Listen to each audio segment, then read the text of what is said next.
Hello and magandang araw sa inyo mga kagalaans. Welcome again dito sa ating channel, Ants TV Adventures. And today, andito ako ngayon sa Bangkok, Thailand. Specifically dito sa Grand Fortune Hotel.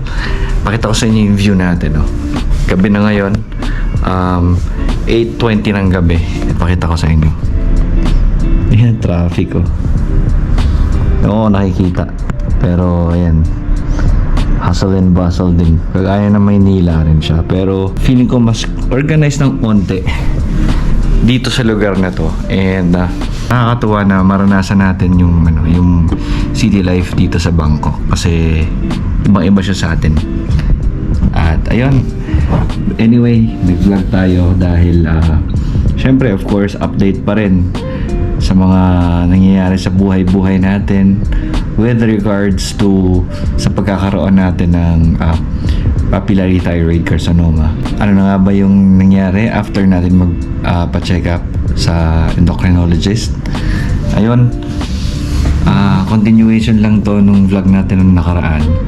And ma-share ko lang po sa lahat, lalo na sa mga nakasubscribe sa akin at saka sa mga nagme-message sa akin na nakasubaybay daw sila sa mga sharings ko, sa mga experiences ko. Thank you very much po sa inyo. God bless po. Sama-sama tayong magpagaling. And sama-sama tayong magdasal kay Lord at maniwala sa Kanya na lahat ng ito ay kumbaga pagsubok lang, and nandiyan siya to guide us. And wala tayong gagawin kung hindi maniwala lang sa Kanya. So, ayun. Ang nangyari actually medyo hindi maganda. Medyo na-surprise ako kasi buong akala ko is andun ako sa road to recovery, pero but then again kasi may nakapanga tayong bukol and pina-check natin ay nandun pa rin. Pansamantala siyang nawala, pero nag-recurrence yung ating thyroid cancer. But then again, dinisclose naman sa atin yun after maoperahan na talagang hindi 100% na magiging successful. Posibleng bumalik, posibleng mawala. And sa kaso natin, bumabalik siya. Ano yung naramdaman ko? Medyo ngayon, to be honest, di ganun ka-stable. And kahit na andyan yung support system ko, andun pa rin yung worry. Pero hindi nakakatulad nung dati na parang pinagsakloban ako ng langit at lupa. Ngayon, mas natatanggap ko na yung situation.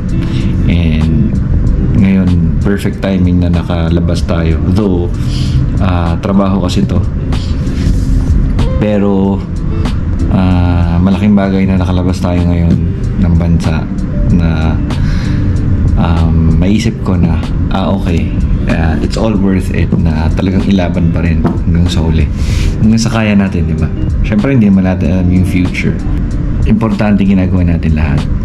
So ayun, after ng mga tests, yung thyroglobulin tsaka anti-thyroglobulin tsaka TSH, actually 2 beses kong pinatest yung TSH, mataas talaga. And ang indication nun, or ang bakit naging ganun yung ganun kataas, is possibly na merong cancer cell sa katawan natin. Though ang next step ko syempre is pumunta muna sa oncologist, humingi ng mas maayos na plano or maayos na advice para malaman natin kung kailangan ba akong operahin ulit or kayang dalhin ulit ng RAI or ng radiation. Para sa akin, to be honest, hindi ko pa kaya magpa-opera ulit. February 15, 2023 yung huli ko. And hanggang ngayon, parang may hila pa siya. Ito hindi naman na masakit. Tsaka medyo traumatic pa yung experience ko dun sa total thyroidectomy And yung removal ng thyroid gland ko medyo traumatic pa dahil 13 hours yung operation. So, masakit pa yun. Medyo nakakatakot talaga. Kaya, hindi ko pa siya maisip na pumasok ulit sa ganung klaseng operation. Pero kung kinakailangan ay willing pa rin naman tayo. So ngayon susubok tayo ng alternatibong pamamaraan. Of course, unahin na natin yung herbal medicine or yung traditional medicine.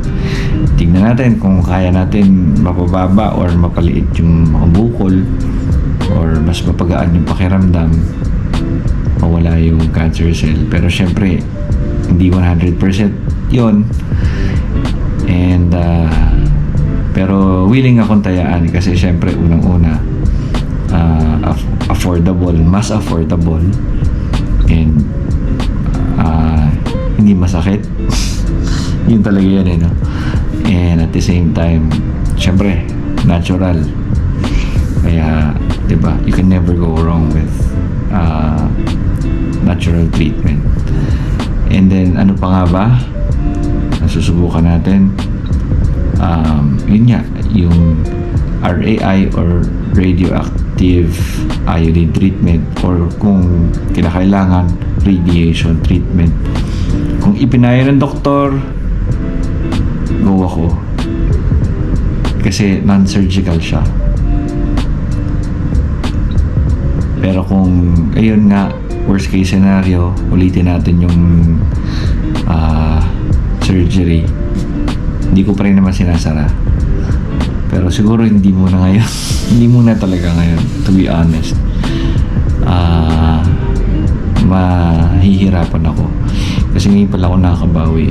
Ngayon nag-work na ulit ako, nag-all out ulit ako sa trabaho nang hindi naman masyadong nagpapaka-stress. Pero all of a sudden babalik ulit sa dati, mawawala ulit sa akin yung mga itong mga pinaghihirapan natin ngayon. Para sa akin medyo mabigat. Though syempre wala kapalit yung buhay, di ba? Paano pag wala ka na, hindi ka na makakabawi. Pero ayun nga, siguro bigyan natin ng konti yung sarili natin na makapag-heal. Then open naman ako to everything. And thankful ako sa lahat ng mga sumusubaybay, nagdadasal, and nagpapaabot ng mga messages. Sobrang laking tulong nyo mga kagalaan sa akin na nagre-recover, and hangad ko din ang recovery nyo, recovery ng lahat. At i-encourage ko kayo na mabuhay ng healthy. Mag-exercise tayo, yan, isa pa pala yan, nakalimutan kong sabihin. Isa sa mga paraan ko ng pagpapagaling is to stay active in terms of physical. Kailangan natin yan. Pero syempre hindi magpapakapagod. Kung hindi na natin kailangan magbuhat na mabigat, huwag na pilitin. Ipagawa na sa iba yan dahil tayo ay may mga comorbidity na. So yun muna mga kagalaan. Siguro sama-sama tayong magdasal at gawin natin lahat ng part natin na kaya natin at iwas na tayo sa stress. God bless. Do not settle for less. Always pray to God. Kaya natin to. Thank you mga kagalaans. Walang hanggang pasasalamat sa inyo. So ayun, nag-change outfit lang tayo. Anyway, ba't ba ako nandito sa Bangkok, Thailand? Dahil yan sa convention, MedLab Asia.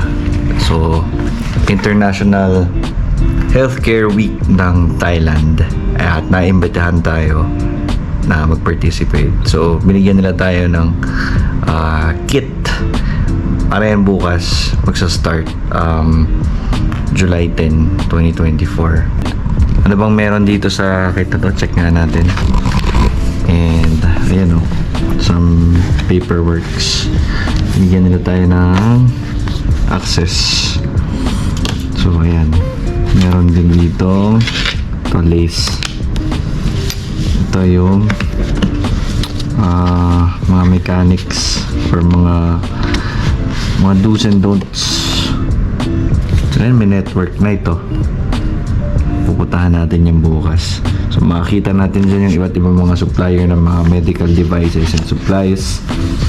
And makakamit tayo ng ibang mga doctor CEOs ng iba't ibang company. So, ayan, International Healthcare Week. So, Wednesday, July 10. Tapos, ito yung welcome letter sa atin. Meron po to eh. Binigyan nila tayo ng MRT pass.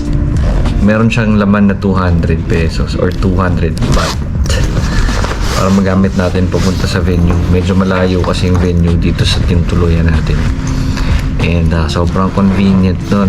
Bibigyan ka ng pass kasi malayo nga siya. Tsaka 3 stops daw ng train. Ito, MRT pass. Sana lang pwede uwi kaso kailangan daw ibalik. So, yun lang. Thankful ako na nabigyan tayo ng ganitong opportunity. Okay, it's breakfast time. This is a Grand Fortune. Buffet breakfast tayo.